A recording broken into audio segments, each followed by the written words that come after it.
और प्रतापगढ़ से बड़ी खबर, युवक की गोली मारकर हत्या, अज्ञात बदमाशों ने मारी गोली। शिवय गांव का रहने वाला था मृतक शमीम। पुलिस मौके पर जांच के लिए जुटी है और परिजनों में कोहराम भी मचा हुआ है।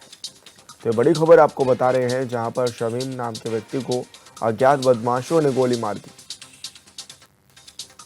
और ऐसे में शिवय गांव का रहने वाला था मृतक शमीम। पुलिस मौके पर पहुंची हुई है, जांच में पुलिस जुट गई है पूरी तरह से और ऐसे में परिजनों में भी हुआ है।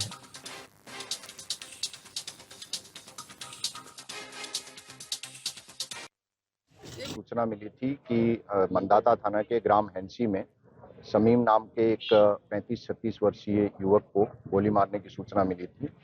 उसमें युवक को तुरंत अस्पताल लाया गया, जहां चिकित्सकों ने युवक को मृत घोषित कर दिया है।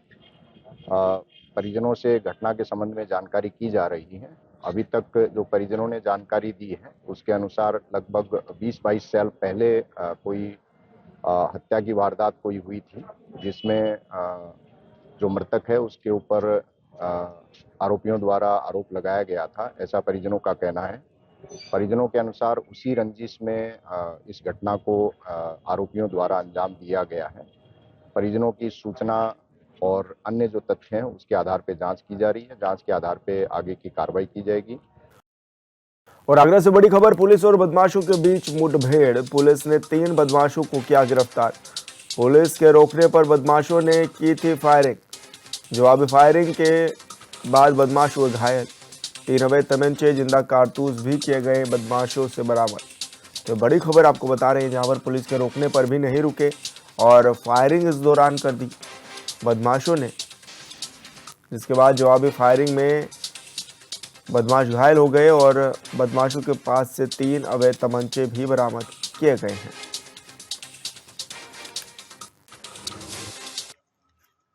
सोजी पश्चिमी जोन और थाना खंदौली की टीम द्वारा वाहन चेकिंग की जा रही थी, जिसमें मुखबिर द्वारा सूचना प्राप्त होने पे मलुपुर रोड के पास वाहन चेकिंग की जा रही थी, जिसमें एक वाहन पे 3 युवक सवार आते दिखाई दिए, जिनको रोकने का प्रयास किया गया, जिसपे वो बाइक पीछे करके भागने लगे। इनको पुलिस टीम द्वारा प्रयास करने पे उन पे जान से मारने की नीयत से फायर किया गया, जिसपे अपने आत्मरक्षार्थ पुलिस टीम द्वारा फायर किया गया, जिसमें स्प्लेंडर बाइक सवार 3 युवक घायल हुए। पास जा कर के उनकी तलाशी लेने पे उनके पास से 315 बोर का अवैध असला, 2 जिंदा कारतूस तथा 4 खोखा कारतूस 315 बोर बरामद हुआ। पूछताछ करने पे उनके द्वारा 20 दिसंबर को थाना क्षेत्र में छिनैती की जो घटना की गई थी उसको स्वीकार किया गया और उनके पास से उस लूट से प्राप्त 15,000 रुपये, एक काला बैग, एक रजिस्टर जो लूट में उनके द्वारा लिया गया था और काली स्प्लेंडर बाइक ये बरामद हुई है। वरिष्ठ कांग्रेस नेता पीएल पुनिया ने पूर्व पीएम मनमोहन सिंह के निधन पर कहा है कि ये पूरे देश और मेरे लिए दुखद समाचार है। मैंने उन्हें करीब से देखा है। वे एक सामान्य व्यक्ति थे और अक्सर सामान्य बात ही करते थे। वित्त मंत्री के तौर पर उन्होंने देश को 90 के दशक के आर्थिक संकट से भी बचाया था।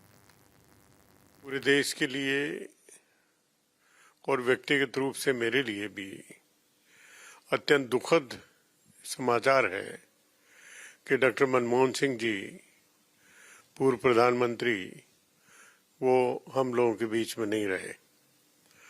डॉक्टर मनमोहन सिंह जी को बहुत नज़दीक से मैंने देखा है। बहुत ही सहृदय व्यक्ति थे और हमेशा एक साधारण बात से करते करते भी बहुत ऊंचाइयों तक की बात वो कहे जाते थे। देश को जो आर्थिक संकट जो 90s का था, उससे उबारने का काम है वित्त मंत्री की हैसियत से उन्होंने किया और मैं समझता हूं कि उन जैसे व्यक्ति की काबिलियत वाला व्यक्ति ही इस काम को कर सकता था।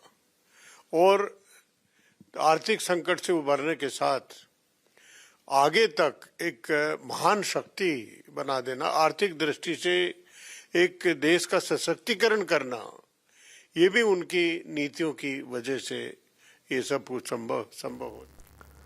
मुख्यमंत्री योगी आदित्यनाथ ने गुरुवार को अपने सरकारी आवास पर रोजगार सृजन को लेकर एक महत्वपूर्ण बैठक की। इस अवसर पर सीएम के समक्ष कई विभागों के अधिकारियों और संस्थानों के जनप्रतिनिधियों ने रोजगार सृजन की संभावनाओं और योजनाओं का प्रस्तुतिकरण भी किया। इस दौरान मुख्यमंत्री ने अधिकारियों को अपने अपने विभाग में ठोस कार्य योजना के अनुरूप रोजगार सृजन करने के निर्देश दिए हैं। साथ ही कहा है कि $1 ट्रिलियन इकोनॉमी बनाने के कार्यों को लेकर और गति देने के लिए विशेषज्ञों का सहयोग भी लिया जाए।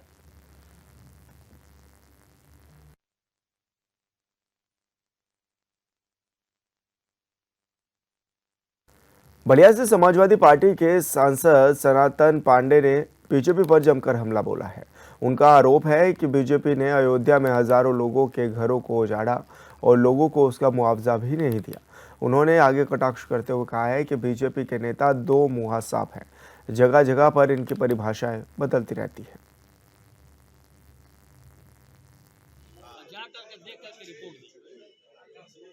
महाकुंभ हमारी और आपकी आस्था से जुड़ा हुआ है और आस्था के हमारी भी आस्था उससे जुड़ी हुई है। देखिए, हम इतना ही कहेंगे कि बहुत लोगों ने अपने प्राणों की आहुति दिया, अब जाकर ये भारत देश बचा है और आज़ाद हुआ। देश में मंदिरों अपनी परिभाषाएं अगर ये अलग अलग रखते हों कि यहाँ पर अगर अल्पसंख्यक मुसलमान है तो उसको देश में रहने का अधिकार नहीं है। हमारे धर्म की सारी मूर्तियाँ मस्जिदों के नीचे छिपी हुई है। आप देश पर शासन कर रहे हैं, ये देश में सरकार है। हमारे हिंदू अल्पसंख्यक भी जो है आपके बगल बांग्लादेश में मारे जा रहे हैं, पीटे जा रहे हैं, उनके धर्म स्थलों को जलाया जा रहा है। उनको भी सरकार को अपने उस पर बतक भी आना चाहिए। सपा सांसद जियाउर रहमान वर्क के बिजली मीटर की जांच के मामले में एक्शन टेस्ट ने कहा है कि बिजली मीटर की एमआरआई से पता लगा कि मीटर से छेड़छाड़ की गई है। 2 मीटर से सांसद के मीटर में कमियां पाई गई है। 16 महीने रिवर्स और जीरो खपत जीरो रीडिंग मिली है।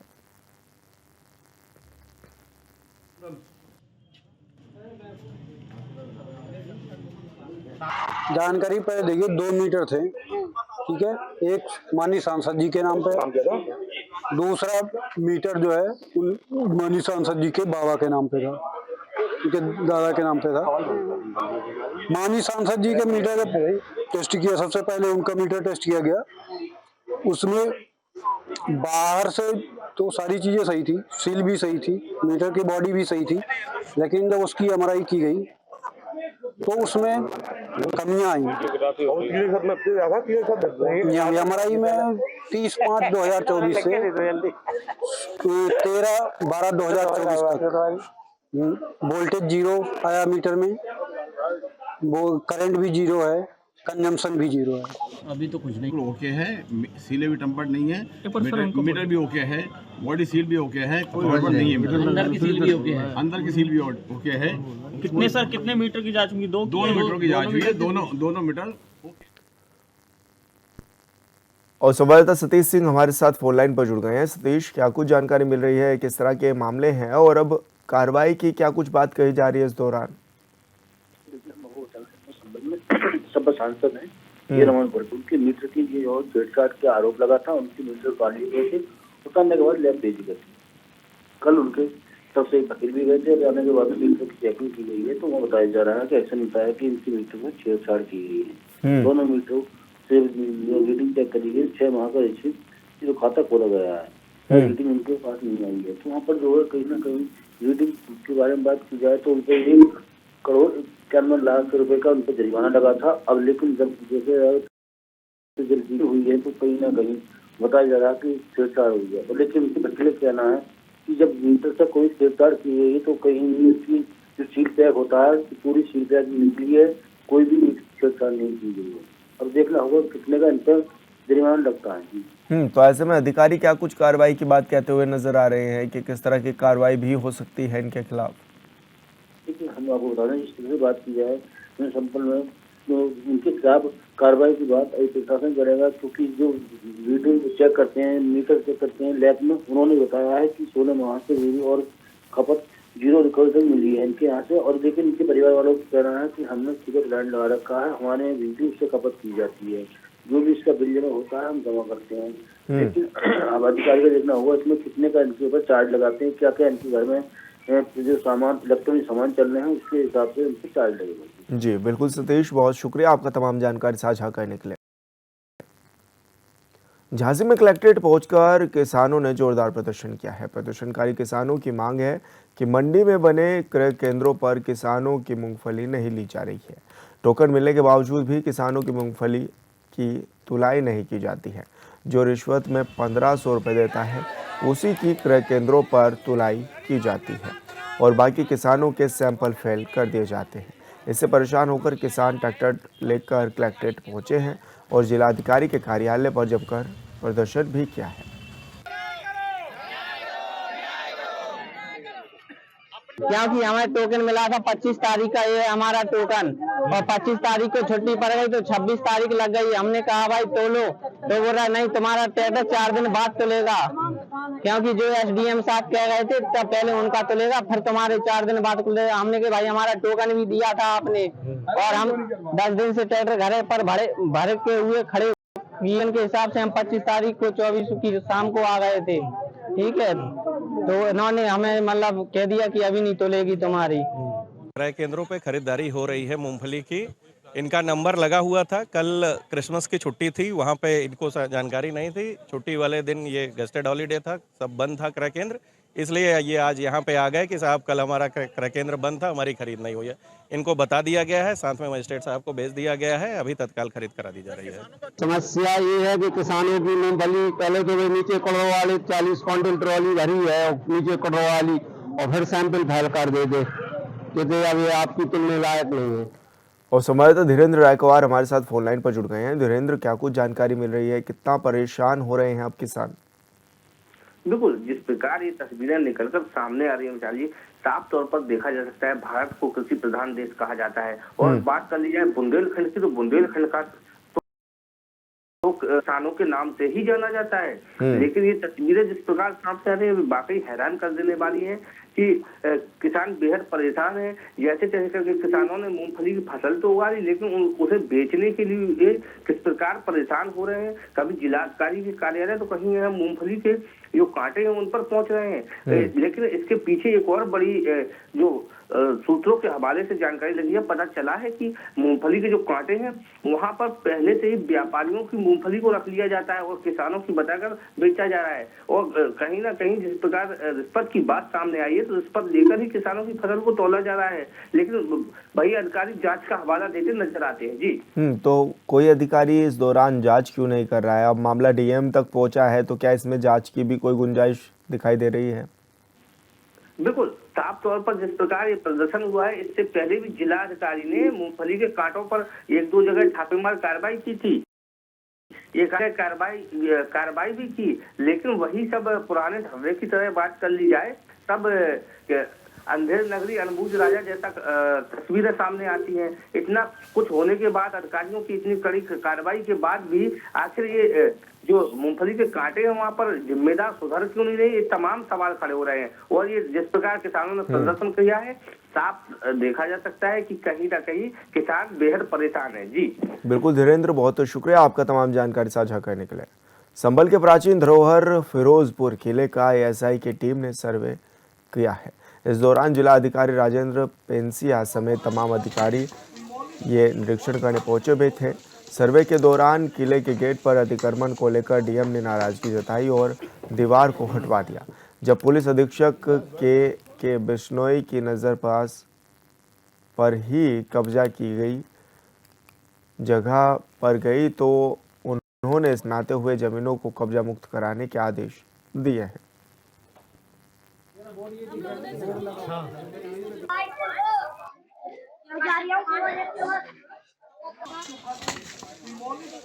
तो क्या अवैध रूप से आपने इसको बना रखे? नहीं पहले ही हमने बनाए तो ऊपर से आदेश आया है कि यहाँ सफाई चाहिए हमें। किले के पास में 20 फीट चौड़ा रास्ता मांगा है, तो हम अपने हाथ से सब बहन वही लग के घर के हाथों से सफाई कर रहे हैं। कितने कमरे थे इसमें? 2 कमरे थे, एक तोड़ दिया। लगभग यहाँ पर कितने कमरे ऐसे हैं जो टूटने हैं और कितने तोड़ दिए गए? नहीं, वो एक कमरा और है, 3 कमरे टूट गए।